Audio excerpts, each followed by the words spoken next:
Good day. Welcome to the State of the Nation. I'm your host, Mike Sham, and today we have the wonderful Mr. Tony Leon as our guest. Tony, welcome to the State of the Nation. So good to see you. Good to see you again too, Mike. Nice to be with you again.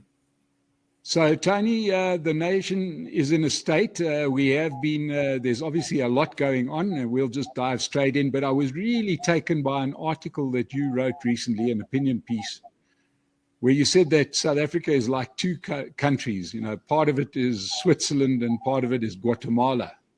I thought it was a wonderful opinion piece. Do you want to tell the people joining us on the State of the Nation a little more about that? Yes, well, thank you, Mike. I was so struck. I was involved in a bit of corporate activity over December about the sale of the shares in a private company that I'm involved in. And, you know, it was extraordinary because in order just to do a very simple transaction of buying or selling shares, you have to immediately notify the Commission for Intellectual Property and Companies, CIPC, and then you've got to do things in a certain way, and everything's got to be teed up in an exact form. In this particular case, which flowed out of something else, I mean, we had to do things on day X, and the next day we had to get a dividend. On the third day, we had to apply for the Section 42 exemption from SARS. And, you know, the accountant said, make sure you do this in exactly the right sequence. Don't start skipping steps. And was, you know, so went through all that PT. And then I'm involved on the board of a non-profit NGO, and we simply need to reduce the number of directors. So that was an even bigger burden, because two of my fellow directors, we were staying on the board but not being directors, didn't, in the exact right form prescribed by CIPC, do their ID documentation correctly. They did the one side of the card and didn't photocopy the other side. So all three of them were rejected, including mine, which was perfectly valid and properly executed. But by the time CIPC notified us, the Commission of Oaths 3 months had expired for the validation of my ID. So we had to all three start all over again. So there's this meticulous rule-making, box-ticking part of South Africa where some folk live. And then there's the rest of South Africa where most people live and exist, which is what I call Guatemala, having lived in Latin America. It's one of the most lawless and rule-delinquent countries in the world, and certainly in that continent. And, you know, that's the country of drive-by shootings, of prosecutions that never land up in convictions that don't land up in jail time, and so on. And indeed, the president of South Africa stands accused, without having refuted it, of not even going, he's meant to be the president of both Switzerland and Guatemala, of not even notifying the Reserve Bank about, you know, hundreds of thousands of dollars stuffed into his farm sofa in Pala Pala. And, you know, people know all about that detail. And you've got to say to yourself, this is a very odd place, because part of the country's operates under law, the rest of the country doesn't. And what really I thought just fueled the fire, if I can mix my metaphors, is the current electricity crisis, where, you know, we're now up to 12 hours a day without electricity. And this is joined together, both the Swiss part of South Africa and the Guatemalan part of South Africa. And not even those who bestride our private sector with such success, such as Shoprite, can cope except at enormous cost. And on the day last week that I wrote the column, Shoprite produced its quarterly trading update and said they spent R500 million just on providing diesel for the generators to keep their stores lit and their cold chain supply uncompromised. And that's unsustainable in the sense that it's all passed on to the consumer. The price of food and basic goods, you know, goes through the roof. People sit in more misery.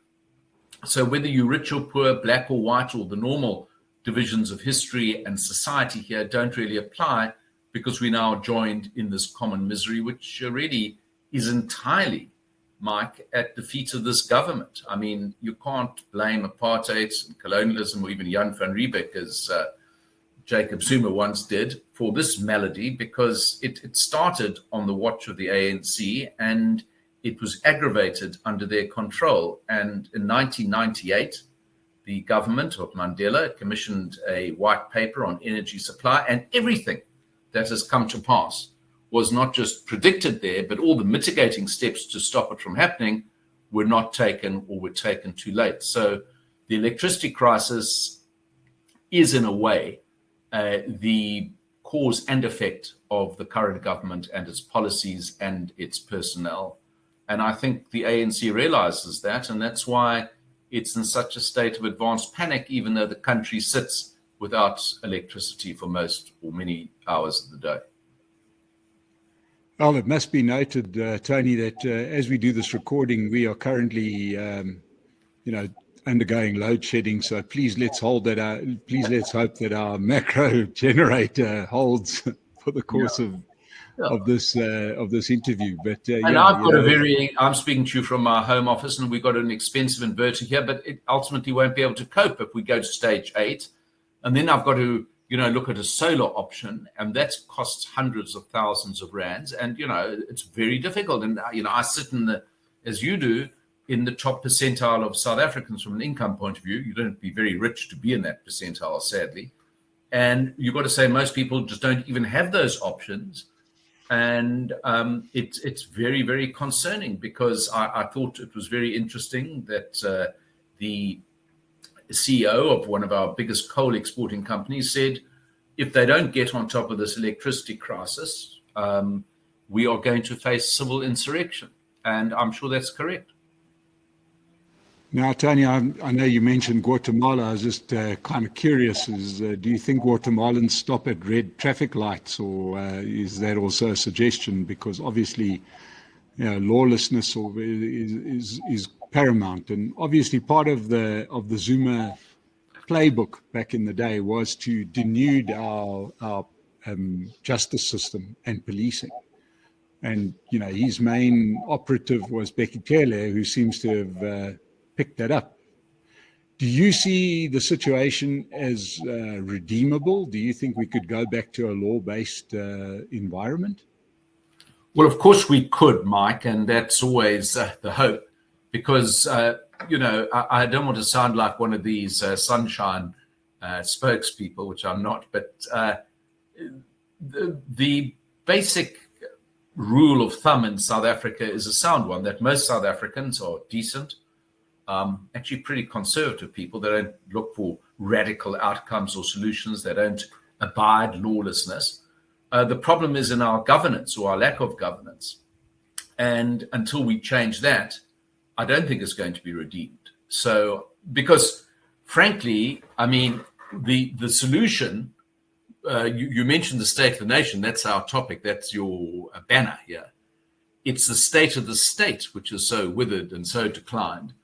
And yet the governing party, the ANC, seems to have no ideas or no ambition beyond simply giving more tasks to the state to perform without replenishing the personnel in charge of the state. People say, oh, well, there'll be a cabinet reshuffle.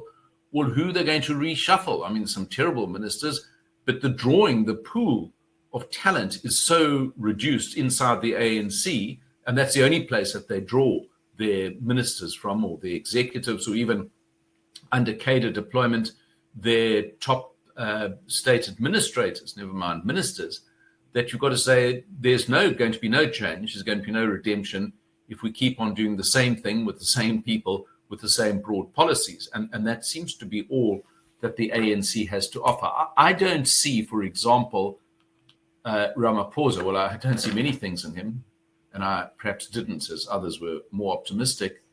But I don't see Ramaphosa, for example, having a de Klerk moment. Now, that's not a popular proposition, but the truth is my first day in Parliament, the 2nd of February 1990, just had the anniversary yesterday of the 2nd of February, was extraordinary, because here was this conservative nationalist president who turned apartheid on its head in one 40-minute speech by basically junking every shibboleth and every thing that the National Party had held dear through 5 or 6 general elections over 46 years, or 40 years, 42 years at the time.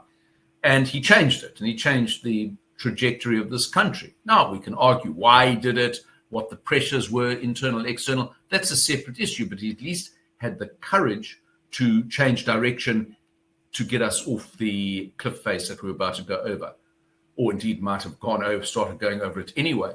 And I just don't see in any set of circumstances the current president or his executive performing a similar about turn. But short of an about turn, we aren't going to be able to change the route, and the route is taking us very rapidly downhill.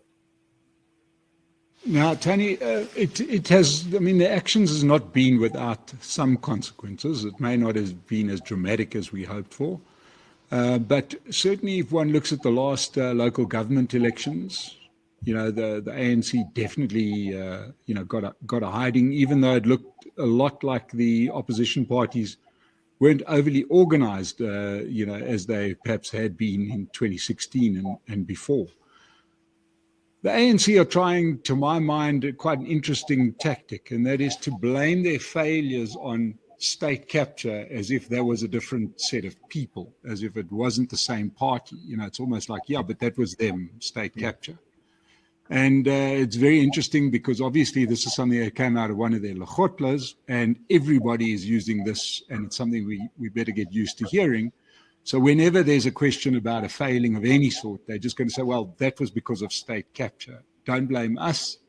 That would be like a new party blaming, like the Democrats, blaming the Republicans. Yeah. Now, we do understand that there's a strong emotional bond between South African voters and the ANC. It's been a traditional home.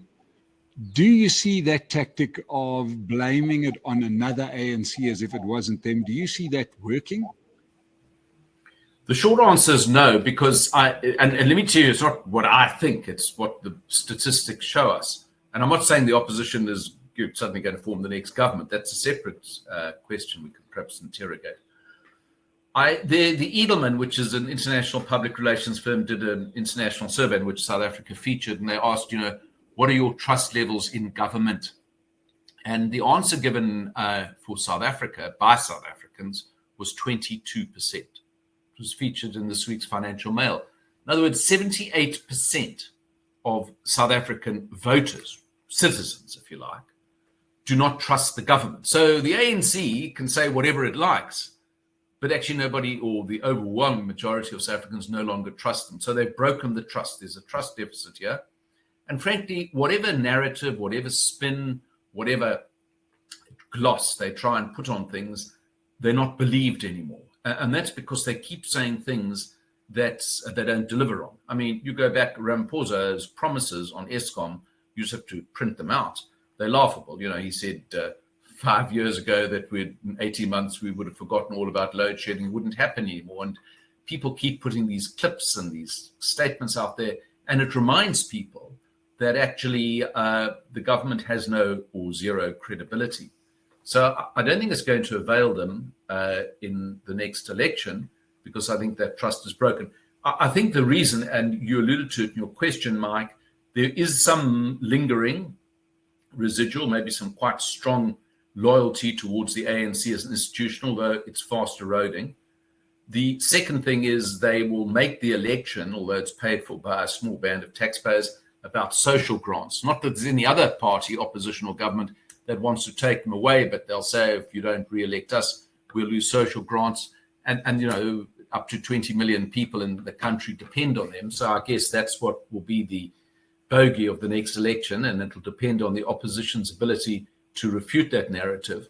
But I think, and the easiest way to explain this is about the election, is to reduce the whole electorate in South Africa to 10 voters. Now, let's say, based on the last election, optimistically, that 6 out of every 10 voters in South Africa votes for the ANC, which is more or less, they got 57%, I think, the last general election. And 4 out of those 10 voters who actually vote, which is actually an ever-declining number, but let's just stay with those who actually show up on polling day. 4 out of 10 vote for the opposition, broadly. It's not necessary for the ANC to do very badly for half of those 6 voters who vote for the ANC to vote for the opposition. If out of the 6 out of 10 people who vote for the ANC, 3 just simply don't go and vote, and if all 4 of the opposition voters out of 10 who go and vote, you can immediately see the outcome. The opposition wins 4-3, if you get my meaning. So what I'm saying is, I think what the effect of what's going on, the crisis, the electricity crisis, the joblessness crisis, the trust crisis that we face in this country, is it's going to depress and deplete the turnout of the ANC voters. So the 6 will suddenly become 3 or 4, and here's the other half. If the opposition can enthuse opposition voters, whether they vote for any one of several opposition parties, then the opposition will overtake the ANC in the election. What happens afterwards is, of course, a different matter.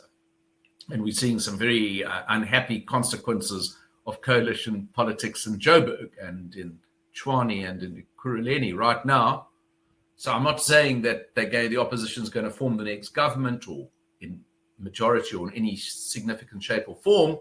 And an opposition government coalition could be even worse. It could be the ANC and the EFF getting together, in which case, sell your house is my best advice while you still can. But I think it's much more in flux. It's much more unpredictable than it's ever been. And it's largely because of these polycrises or meta-crises or omni-shambles that we are currently confronted by. And I do think voters at the end of the day vote accordingly. Whether they actually go out and vote, or which is one thing, vote for an opposition, which is another thing, or don't vote at all, which is a third option, is, I think, going to be to the detriment of the ANC total. Now, in my opinion, and I know that, there's a lot of people that view the declining number of people voting as a bad thing. It may not be such a bad thing, because it feels to me that people not voting is a step down from voting for the ANC. I don't know where you stand on people not voting. Do you see this as a major problem? Well, I think from a civic point of view, in other words, the state of our constitutional democratic health, it is a bad thing. And I think you can make this even more extreme or accurate, if you like. It's very depressing. If you put into the total universe, I mean, the universe of potential voters is everyone who's a South African citizen who's over 18 years old. That's the only requirement to be an eligible voter. But if you people in or factor in the number of people who don't even register to vote, never mind those who register to vote and don't vote, you get to something like, I think the last figure I saw, I stand to be correct, is about 12 million potential voters in the last general election either didn't register or did register and didn't vote. And so I did a calculation for an analysis I wrote at the time for some business group. This was in the when was the last general election? 2019, where I calculated, just by using those numbers, that the ANC's actual percentage, though it was, had nearly 60% of the seats in parliament, only 28% of all eligible voters had actually voted for it. If you took out the numbers who hadn't registered and hadn't voted, and who had not voted for them, those three. So, most South Africans, one way or another, don't support the governing party either actively or passively. Now, what's, I think, the problem? It's not, I think anything that brings down the power of the governing party is a good thing, given how they've misused their power that they do have. But I used to be the leader of the opposition, so I would say that, wouldn't I? But, if people opt out of the system completely because they've given up hope in it, of its ability to do anything, then you've got to say that those people have just come to the conclusion that the instruments, the levers that we so bravely and resolutely put forward in 1996 in our constitution don't operate for a whole range of people. And that, of course, means that they look at options outside of the constitution, potentially, or they become so apathetic that they just abandon hope of any change or prospects of improvement in their conditions and in using the instruments of democracy and the constitution to bring them about, which, of course, in some ways, Mike, depressing, is an entirely rational response. I mean, why should you have any faith in a constitutional system which makes an extravagant, by the standards of low standards of delivery and achievement, of promises from the provision of housing to water to electricity, sadly, honesty in government, accountability by government. And none of those things are met, or they're almost entirely honored only in their breach. You can come to the conclusion that this is not for me, and I don't want to actually have any further faith in the system. But that, of course, suggests a whole lot of extra parliamentary and extra constitutional options then come into prospect. And of course, I have to say, Mike, that is not just a South African phenomenon. I was reading an article yesterday about the United States, and it was absolutely, well, a lot of democratic deficits there too, which you would know about, and so would your viewers, that, you know, the immediate generation of Americans, the so-called baby boomers after the Second World War, I think something like 75% of them polled said it was very important to live in a democracy under democratic rules and terms of engagement. They did a poll of the so-called Generation Z, that's the younger cohort now, and only about 30% of them felt that was a very important thing. In other words, they would look at not living in under democratic conditions, and that's the United States, which, you know, arguably is one of the largest and most important democracies in the world. So I'm not suggesting it's entirely a local problem. I think we've got a democratic deficit and trust gap around the world, and we know some other places where that operates right now. But I think it's an immediate problem right here and now for our own country and our conditions. Tony, before we go and look, have another look at the international picture, just when it comes to South Africa, you know, do you think that, you know, timing is everything? And elections, obviously, often what happens in the month or two preceding elections can almost count for more than what's happened in the 4 years and 10 months before that. Everybody's making a run towards the elections. We understand that the ANC wants a state of disaster for electricity, so in the hope that they can fix it so that they look good for the election. There's also been a push to destabilize these coalitions ahead of the elections to make the coalitions look like a bad idea. And that hopefully, I presume the logic is, don't vote for those coalitions because they can't work, because they're just too easy to destabilize. But what this has done is it's put the ANC and their fellow travelers in charge of some very important places with that last sort of 14 months to go before elections. Do you think this is a smart move or not? Because, I mean, it looks to me as a Johannesburger that this is a poison chalice. Whoever's running this place right now will not be able to do anything in less than 5 to 10 years. So whoever's running it now is going to look stupid come election next year. Yes, I think if they were planning to turn Johannesburg, I used to talk about the shining city on a hill, to borrow from the Pilgrim Fathers, but that when I was the city council boss of the opposition in Joburg in the 1980s, to build this shining city upon the hill, the Braamfontein Koppies anyway, or the whatever they were, Melville Koppies, yes, and the Braamfontein Hill.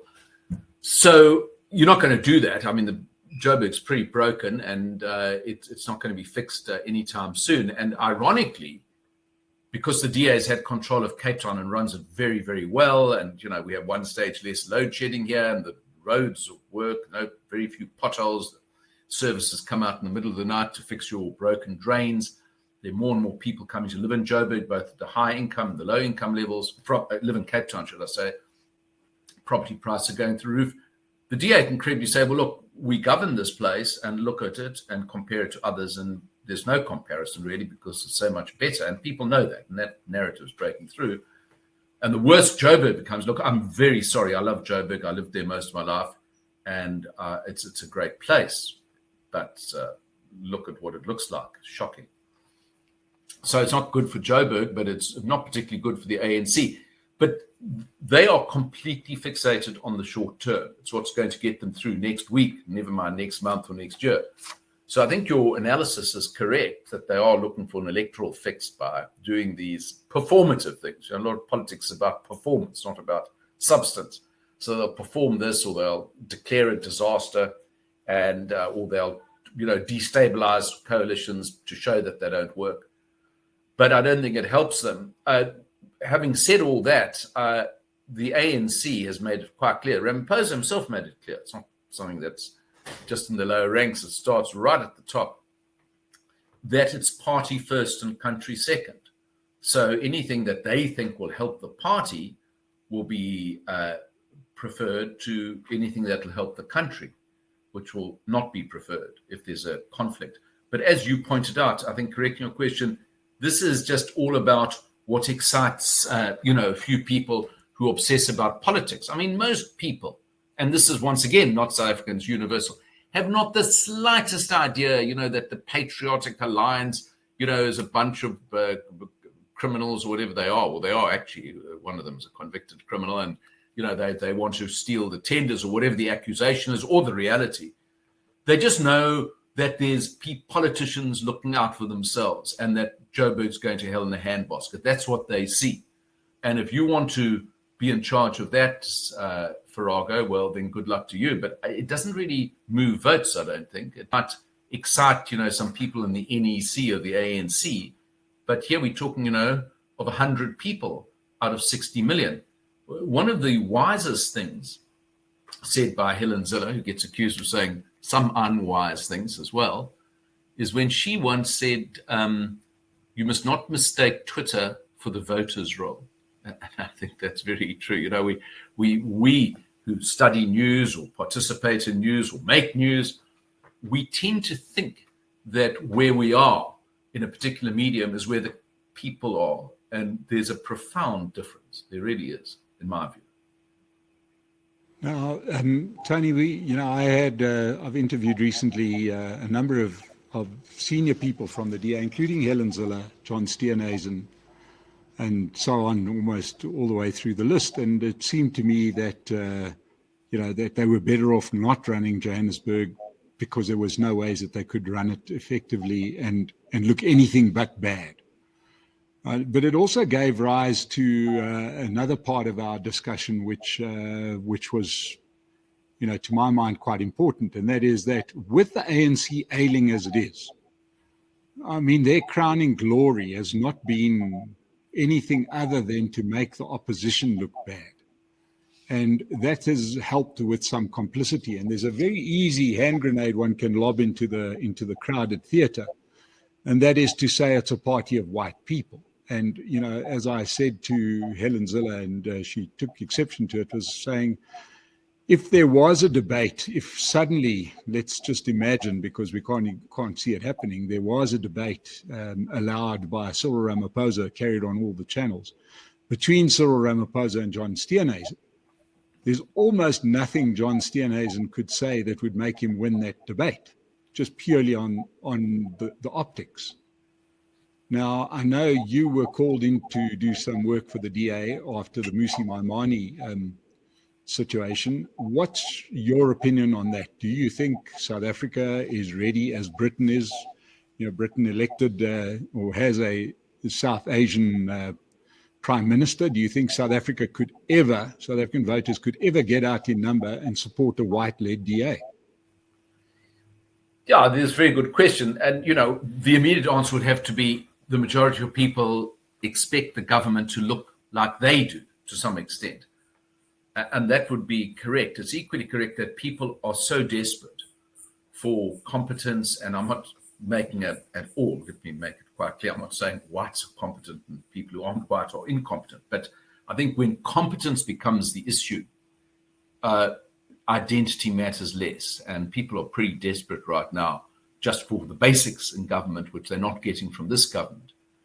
Look, the DA's got a dilemma because it does try to diversify. It still is objectively the most diverse party in South Africa, but you're correct. The leader's white, the chairman of the party or chairperson of the party is white.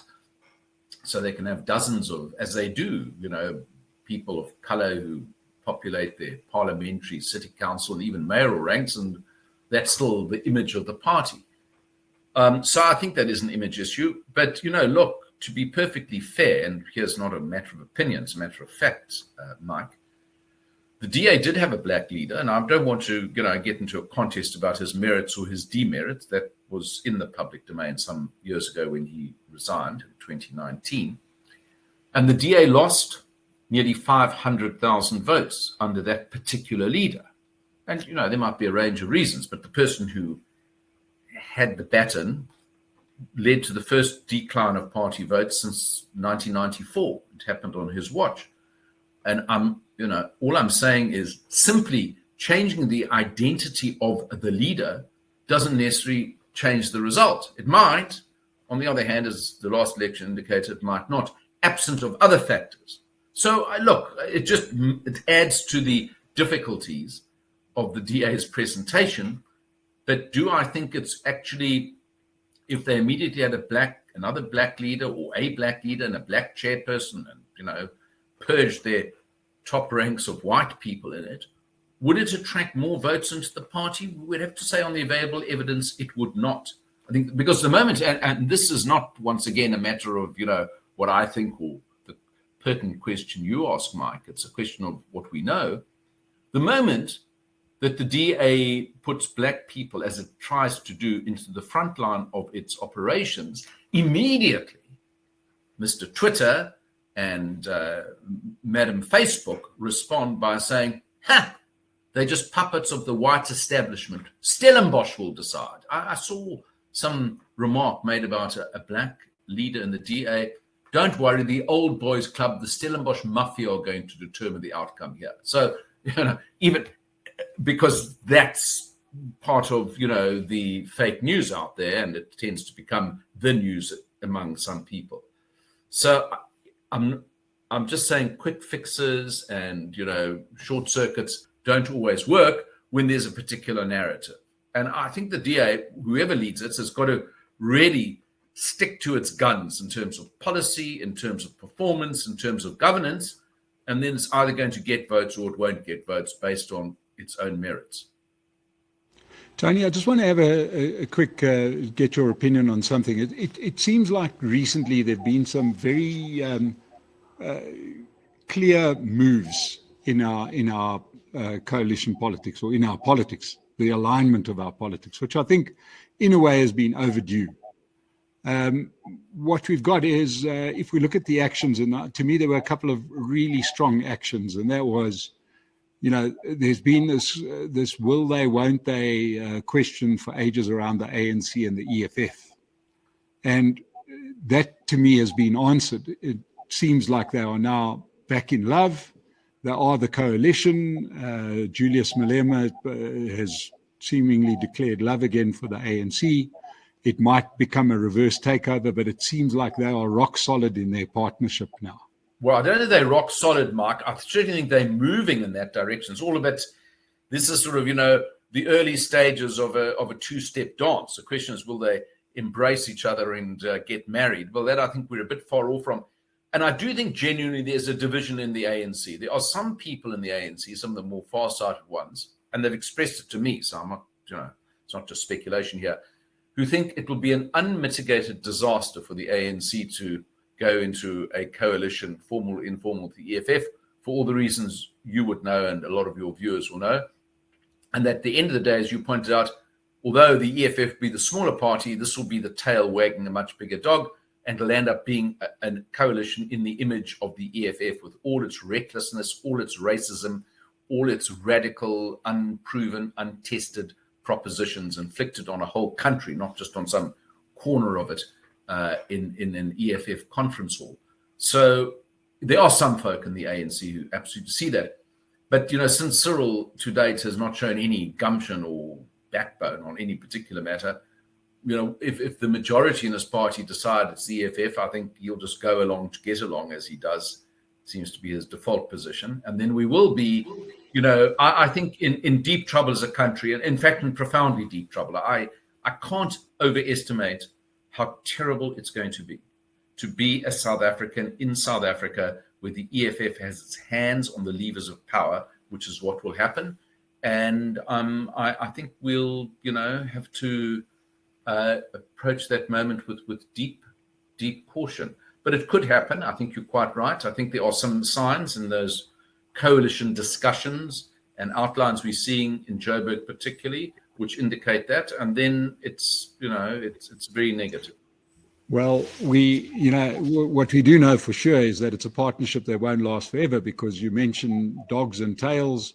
That's a dog that has bitten the hand many, many times and highly unlikely to change their operating procedure just because the ANC is in charge. I think you made only one matter. I'd like to disagree in your question. You said it seems as though the EFF has fallen in love with the ANC again. No. The EFF, Julius Malema is only in love with Julius Malema. He is a megalomaniac and he is narcissistic. I mean, all politicians, I speak from experience, are narcissists to some degree. He's an extreme narcissist, all about him. And, what he wants changes on any given day. One day he's going to take Ramaphosa out. One day he's going to kill for Zuma. Then next he's going to kill Zuma. Whatever. It'll just change on a daily basis almost to meet his impulses or his needs or his desire for attention, a bit like a former president of the United States. So I'm just cautious about reading anything deep or significant. It's all going to be transactional. What can I get out of it? But it's going to be what can Julius Malema get out of it? That's really going to determine what happens.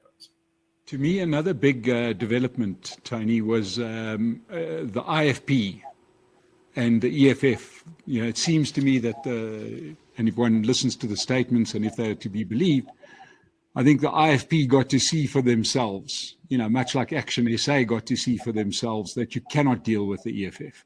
Yeah. And the EFF has left them in the lurch, which is going to cost them some municipalities in KZN and some mayoralties, et cetera, and their new leader, who seems to be a little bit more in tune with South Africa rather than Buthelezi, who was in tune with Buthelezi and only about the Zulu royal household. The IFP could be a burgeoning factor again, or am I reading this wrong? And it looks like they are now firmly in the other camp that houses the DA, the Freedom Front Plus, the Action SAs of the world, and so on. Are you seeing that, or do you think it's a bit early to tell? That's the case. Buthelezi and I, when we led our respective parties, formed an alliance in the 2004 election, which was not successful in terms of adding many votes, but it set the template for what's now happening between the IFP and the DA. And I hope it continues, but the IFP is really recovering a lot of the ground it lost. I mean, it's hard to remember this because a long time ago, and nobody remembers anything here, that the IFP in 1994 won an outright victory in KwaZulu-Natal. I mean, they governed that province, and they got a majority actually there.